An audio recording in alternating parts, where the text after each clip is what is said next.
Amaravati platform ఒక సమస్యగానే ఉందని, రాజకీయంగా పార్టీలో జాయిన్ అయితే అన్ని సమస్యలపై పోరాడే అవకాశం దక్కుతుందని అమరావతి ఉద్యమ నేత కొలుకుపూడి శ్రీనివాసరావు అన్నారు.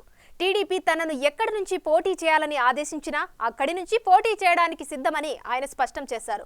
చంద్రబాబుని సీఎం చేసేందుకు తన వంతు కృషి చేస్తానంటున్న కొలికపూడితో మా ప్రతినిధి Mallikarjuna face to face. Amaravati ఉద్యమంలో కీలకంగా వ్యవహరించిన ఉద్యమ నేత కొలికపూడి శ్రీనివాసరావు ఇటీవల తన రాజకీయ భవిష్యత్తును కూడా ప్రారంభించారు. చంద్రబాబు సమక్షంలో పార్టీలో కూడా జాయిన్ అయ్యారు. ప్రస్తుతం ఆయన మనతో ఉన్నారు, ఆయనతో మాట్లాడదాం. అన్న, మీరు ఉద్యమంలో చాలా కీలకంగా వ్యవహరించిన నేత, రాజకీయంగా ఎందుకు రావాలనుకున్నారు అసలు? ఇప్పుడు అమరావతి ఉద్యమం రాజధాని పరిరక్షణ కోసం, అమరావతి రాజధాని పరిరక్షణ ఉద్యమంలో పనిచేస్తున్న క్రమంలో కేవలం అమరావతి రాజధానే కాదు, దాదాపు రాష్ట్రంలో ఆర్థిక వ్యవస్థల్ని, రాజ్యాంగ వ్యవస్థల్ని జగన్మోహన్ రెడ్డి ఏ స్థాయిలో ధ్వంసం చేశాడో, అన్ని ప్రాంతాల ప్రజల్ని, అన్ని వర్గాల ప్రజల్ని ఎలా మోసం చేశాడో, ఆయా వర్గాలకి ఎంత నష్టం జరిగిందో దగ్గరగా చూసిన తర్వాత అమరావతి పరిరక్షణతో పాటు ఆంధ్రప్రదేశ్ పరిరక్షణ కోసం కూడా గత 4.5 సంవత్సరాలుగా నేను పనిచేయడం జరిగింది.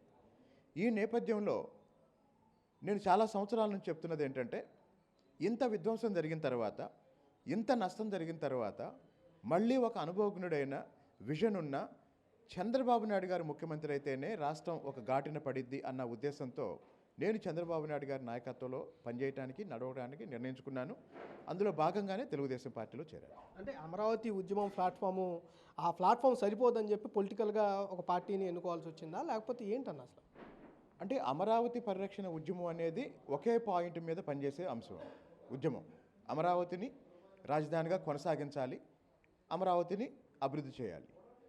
అయితే దాంతోపాటు రాష్ట్రంలో ఉన్న అన్ని ఎస్సీ, ఎస్టీ, బీసీ, మైనార్టీల సమస్యలు, వ్యవసాయ రంగంలో ఉన్న సమస్యలు, నిరుద్యోగుల సమస్యలు, అలాగనే వివిధ ప్రాంతాల్లో ఉన్న లోకల్ ఇష్యూస్, వీటన్నిటి మీద సమగ్రంగా పనిచేయాలంటే ఒక రాజకీయ వేదిక ద్వారానే సాధ్యమైంది.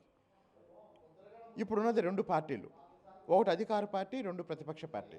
అధికార పార్టీ గత 5 సంవత్సరాలుగా రాజకీయంగా 151 మంది శాసనసభ్యులు ఉన్నప్పటికీ పరిపాలన చేతగాక జగన్మోహన్ రెడ్డి ఆర్థిక వ్యవస్థను ఎలా విచ్ఛిన్నం చేశాడో, మొత్తం రాజ్యాంగ వ్యవస్థలను ఎలా విచ్ఛిన్నం చేశాడో చూసిన తర్వాత వాటన్నిటినీ ఎదుర్కొని వాళ్ళని ఓడించి మళ్ళీ ఈ వ్యవస్థల్ని, ఆర్థిక వ్యవస్థని కాపాడుకోవాలంటే చంద్రబాబు నాయుడు గారు ముఖ్యమంత్రి కావాల్సిన అవసరం ఉంది. కాబట్టి తెలుగుదేశం పార్టీని అందరూ బలపరచాలన్న ఉద్దేశంతో నేను ఈ నిర్ణయం తీసుకున్నాను. అంటే 2024లో ఈ పార్టీ నుంచి పోటీ చేసే అవకాశం ఏమైనా ఉందంటారా?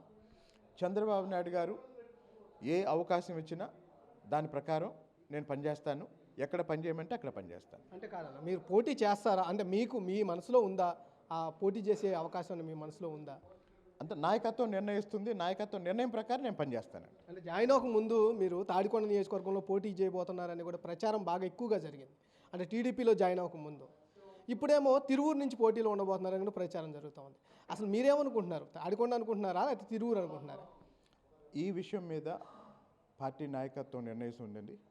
పార్టీ నాయకత్వం నిర్ణయం తీసుకున్న తర్వాత దాని ప్రకారం పనిచేయటమే కార్యకర్తగా నా పని. అంటే ఒకసారి సీటు కనుక రాకపోతే కనుక పార్టీలో ఉండి మీ సేవలను కొనసాగిస్తారా, లేకపోతే ఏంటి?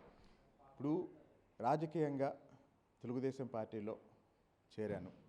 తెలుగుదేశం పార్టీ ఈ రాష్ట్రానికి ఎందుకు అవసరం, చంద్రబాబు నాయుడు గారు ఈ రాష్ట్రానికి ఎందుకు అవసరం, లోకేష్ గారి నాయకత్వం ఈ రాష్ట్రానికి ఎందుకు అవసరం, ఈ అంశాలని వీలైనంత ఎక్కువ మందికి అర్థమయ్యే విధంగా తెలుగుదేశం పార్టీ విధానాలకి, చంద్రబాబు నాయుడు గారి విజన్కి ఒక గొంతుగా పనిచేయటమే నా బాధ్యత. అంటే పోటీ చేస్తారా లేదా అనేది చెప్పట్లేదు మీరు. చంద్రబాబు నాయుడు గారి నిర్ణయాన్ని అమలు చేస్తానండి. Thank you. ఏదైతే సంబంధించి రాజకీయ వేదికగా సంబంధించి రాజకీయంగా నేను అమరావతి ఉద్యమం అనేది ఒక అంశమే, కానీ రాజకీయంగా అయితే అన్ని అంశాలు, సమస్యలపై కూడా పోరాడే అవకాశం ఉంటుంది. అందుకోసమే నేను పొలిటికల్గా పార్టీ టీడీపీ పార్టీలో జాయిన్ అయ్యాను. అక్కడి నుంచి నా పొలిటికల్ కెరియర్ని స్టార్ట్ చేస్తానంటే కూడా కొలికపూడి శ్రీనివాసరావు చెబుతున్న పరిస్థితి కనిపిస్తూ ఉంది. పార్టీ అధినాయకత్వం ఏ నియోజకవర్గం సూచించినా అక్కడి నుంచి పోటీ చేస్తాననే అవకాశం ఉన్నట్లు కూడా ఆయన చెబుతున్న పరిస్థితి కనిపిస్తూ ఉంది. కెమెరామెన్ స్వామితో మల్లికార్జున, బిగ్ టీవీ, విజయవాడ.